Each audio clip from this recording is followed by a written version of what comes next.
这是手枪，子弹已经上膛。你们都猜得出来吗？我不猜了，再猜，我要猜。啊！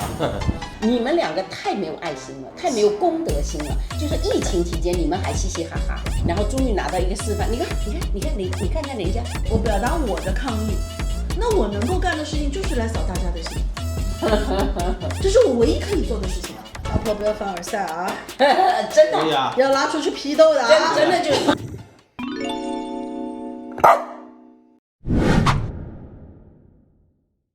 憋久了，憋久了，憋久了。我们不聊皮皮车吗？他直接到那边去。我直接给你尿在一个我认为最适合尿的地方，已经很乖了，已经很乖了，已经很乖了，没人尿我们脚底下，真不错。我们说嗨了，我们把皮皮尿忘了，一直要我去开门，忘了。他就告诉你，我不是吃多了，我是喝多了。我跟你们出个题。乔爷第一道题我们都没答出来，你说这第二道题又来了。哇，起先你们进来的时候，你记不记得问了你一个问题？我不记得了，啥？就是5个字。对，就是你前面还有，你就是你那个架子不是通过是问是 ChatGPT 的嘛？买的，对对对，搜索出来的嘛？是的。我想了5个字，一下子跳出来。你们都猜得出来吗？我不猜了，再猜，我要猜。啊！不要浪费我的脑细胞，赶快说吧，乔爷。Google 危险了。啊，真的是。Google 真的危险了。我记得我当时我们刚来的时候，我是很喜欢，我是一个组织者，喜欢组织大家去各个地方玩，到周末什么。然后我记得那时候一帮朋友，还有跟我差不多类型的人，我们2、3个人会自己开车去找那些踩点，就是大家弄好，全部跟好车。我们当时为了这个还怎么跟车，对讲机，对，先有对讲机，然后。玩的大家也很开心，因为到一个地方，尤其那些女生会还有这种地方，哎呦，玩得很开心。但后面我就发现，就这批人他们不是后来回流了，再到后面开始一批新的朋友，我到后面就是因为各种扫兴，我就再也不组织了。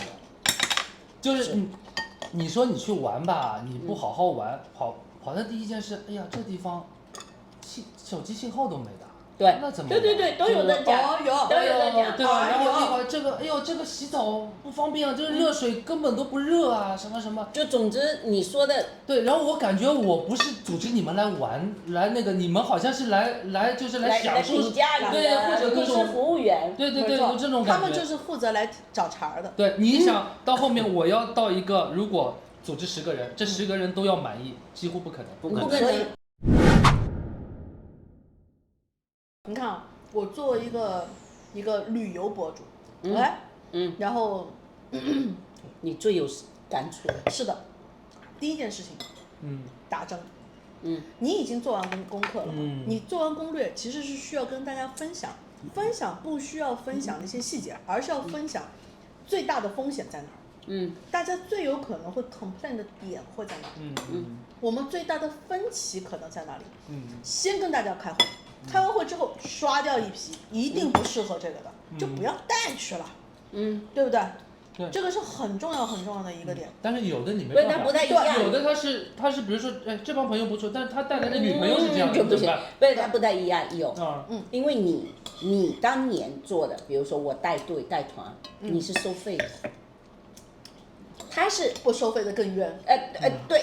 对，因为他不收费，对不对？那我本来就是义务替你，但是他们却以对待收费的那样，就是要求你内心会崩溃，更冤。对，所以我们有时候集体活动就是你真的要筛选，不然你这一路的行程是扫兴出去，扫兴而归。对，没错，你知道吧？要去看，有专门一个，不要跟哪一类人，我有列入去旅行，对，不要跟哪些人，他有一些特质，你可以从生活中，从平时朋友的交往中，哪怕不一定是朋友，是家人的交往中，去评测出，去判断出他是不是可以跟你一起出去旅行。你知道我有个网友特别好玩，他给我回，我爸妈，你这么多条全占。我说我只能祝福你了。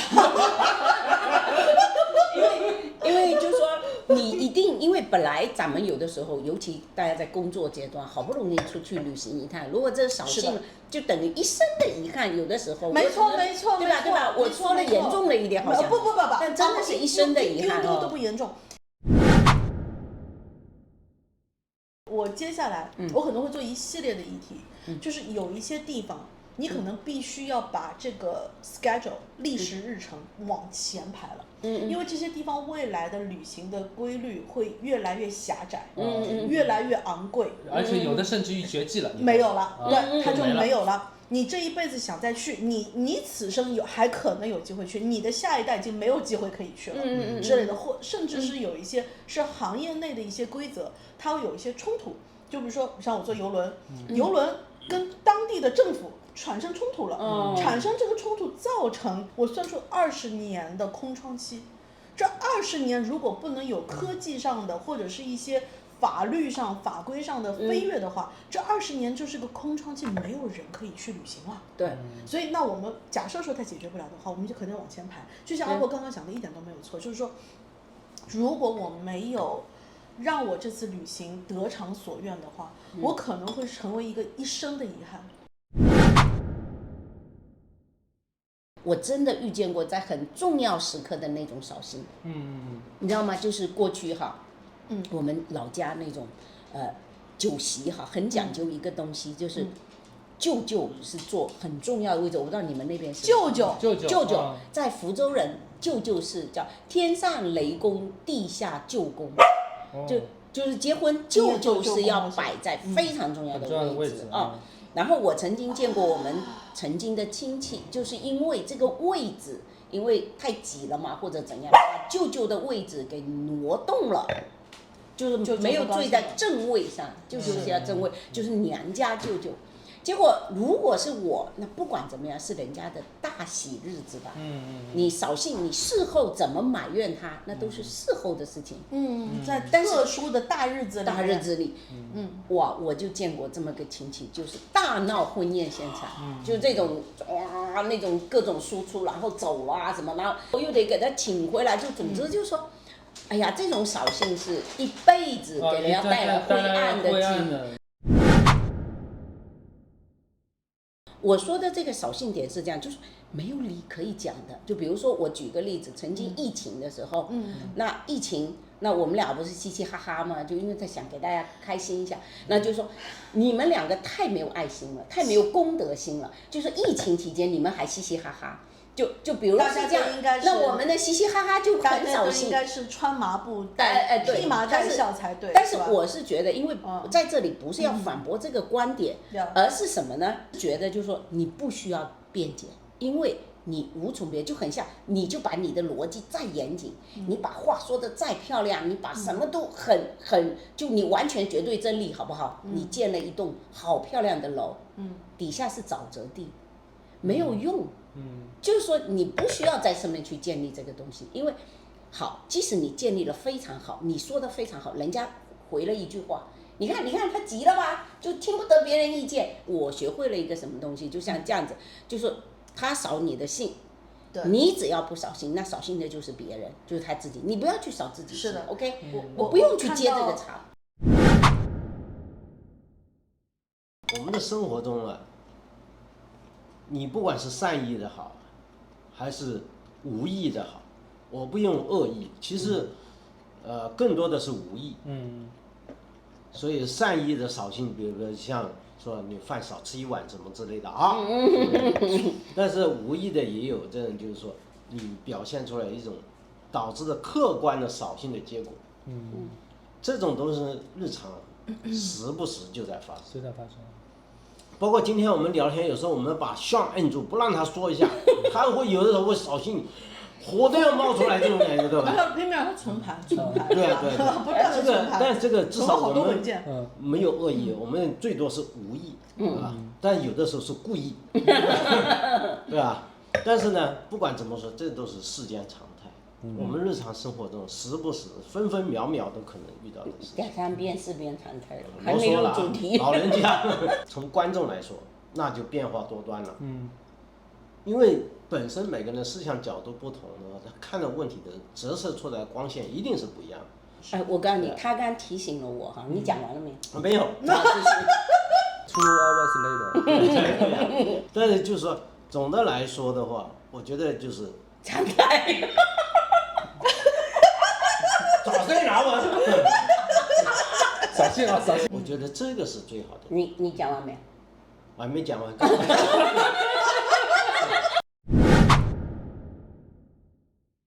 我们两个就是在朋友中有一个感觉挺恩爱的两个人。你看哈，他们不是这么看问题的，女方是这么看的。你看看，就指着她老公哈，他们来看我们俩，指着她老公，你看看樵夫，田园指哪他开车开哪去买东西，你看看人家，然后她老人家的孩子，她老公指着她老公指着她老婆说，你看看田园，OK， 这是最可怕的一种折射。所以你刚才说从别人身上能折射出自己的问题 ，no， 有一种相反，从别人身上找出别人的问题。再找别人的问题，她就会更恨她老公。你看我老公就这样，好自然啊，这个好自然啊，你就是你都控制不住你的思想，哪怕你提醒自己说不行，我得看自己，我要看自己，看自己，但是还是在那边想说，看看别人家老公，你看别人家孩子。这个是特扫兴的这件事情。我知道，但是我正在看一个节目，很好看。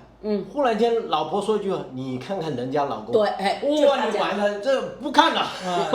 所以为什么有的时候看电视看一个节目，最好你看一个，我看一个，各自自己去反思，它会有利于你去反思。我们为什么会这样直接的去表达呢？你看我们在人生的相处当中，有很多的表达都很吝啬于直接表达。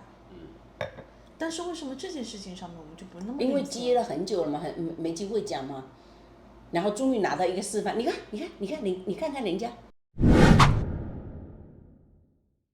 当我们开始对于一地鸡毛开始产生厌倦，产生一些怀疑的时候，是不是也应该放下生活当中，放下老人，放下小孩，放下工作，然后放下手机？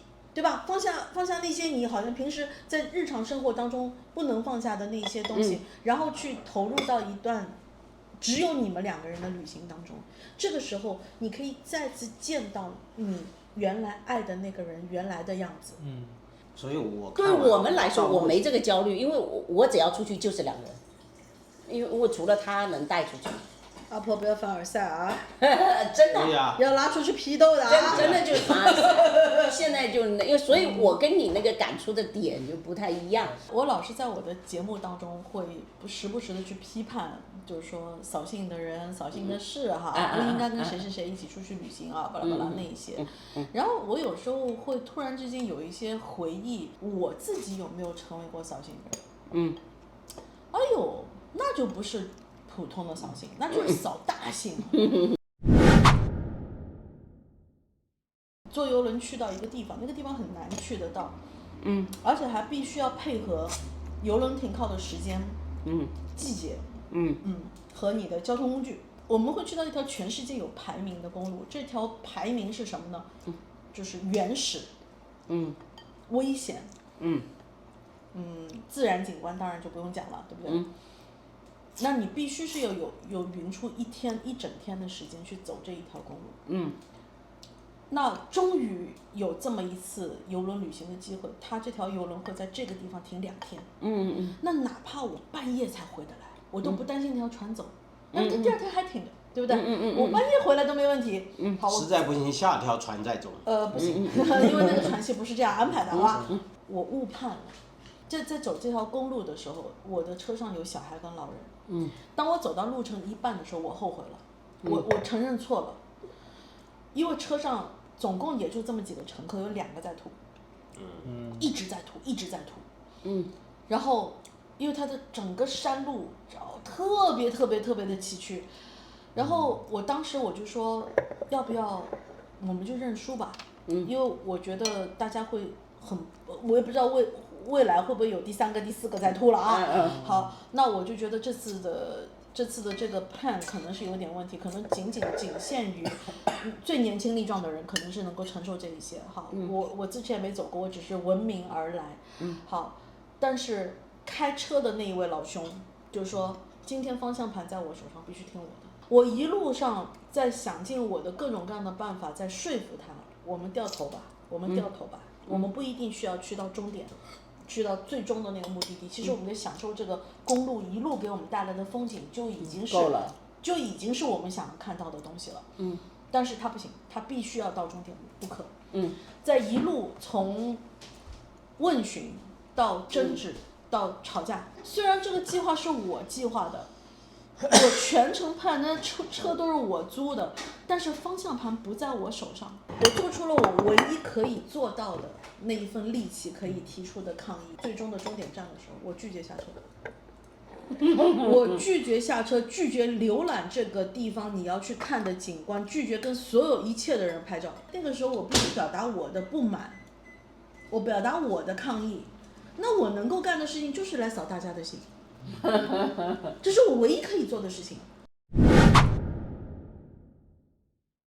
乔叔刚刚说的那里边，我是抓到另外一个点，就是因为我们之前聊的，你感觉我们的一个视角观一直是，不要去做扫兴的人，就是说我们不要自己去扫别人兴，在这个基础上，是不是另外一个角度就是我们反过来别人扫了我们兴的时候，我们怎么去调整我们自己的兴？比如说我扫了他的兴，或者他扫了兴，因为我们还要生活，我们希望彼此更好，所以我们会在私下另外一个时候来探讨这个事情，对吧？那可是你们两个人对相处之道，好吧，但是这个地球上不是很多的但是我如果还有一种，我已经对你忍了很久了，我实际上要让你做这些事情，让你感觉有代价，不是以后没有任何代价，随便的就可以，没有任何的代价，是啊，这是一种，是吧？还有一种就跟你毫不相干的人，他扫你的兴，你跟他计什么较？你影子都找，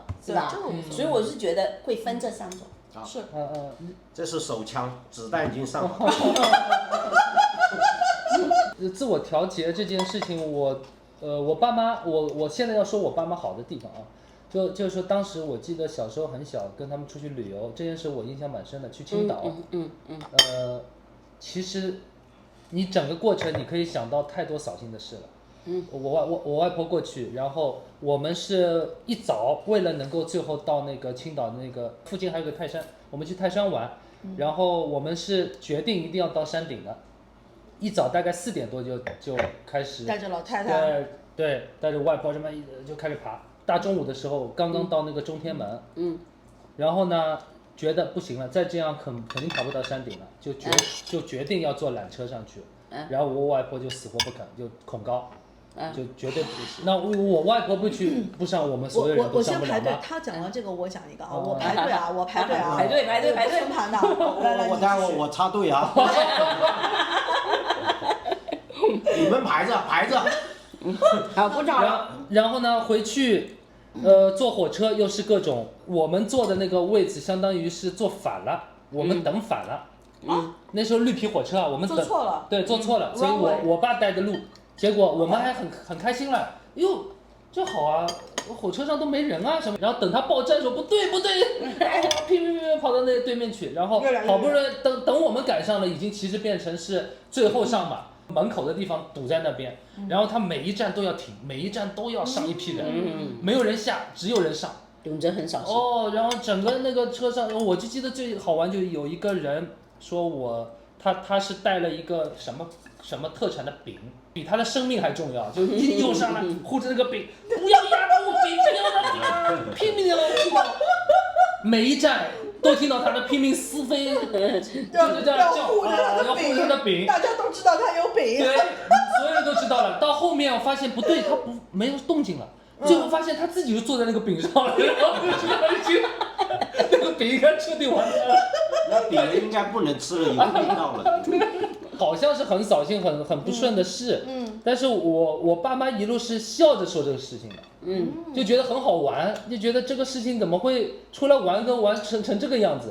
就我爸会内疚嘛，说哎呀，就说好多事情我安排的不对啊，怎么样？我妈就一句话，都出来，钱都花了，出来玩就开开心心玩，就这样。哎，这一点你妈真的要。妈妈真的是厉害，这个难得的，你不要看这么简单一个事情，能做到的人很少。对，所以我小时候完全没把这件事作为一个很少很坏的记忆，而是觉得很开心的一个记忆。